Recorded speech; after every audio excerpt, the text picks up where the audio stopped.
ГСП онлайн. Городские новости сейчас.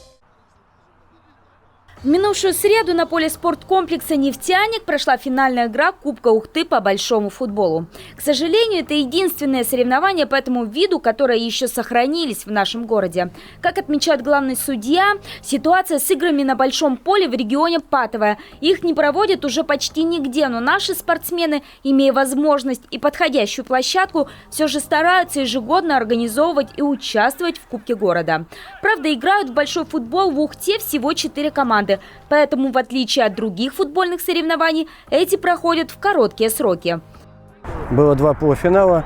В одном полуфинале МФК 2001 выиграла у команды, которая на основе «Планета Университет», и еще игроки там с других клубов города. И второй полуфинал был, где «Газпром», «Трансгаз Ухта» выиграл у Яриги, «Лукойл». Именно эти команды и встретились в финальной игре. Первыми распечатать ворота соперника удалось газовикам. Но к концу первого тайма молодежь из МФК Ухта сумела сравнять счет 3-3. «Газпром» в долгу не остался, встреча закончилась в их пользу 7-3. Эти результаты подарили им путевку на региональный кубок по большому футболу. Он пройдет в Сыктывкаре уже в августе.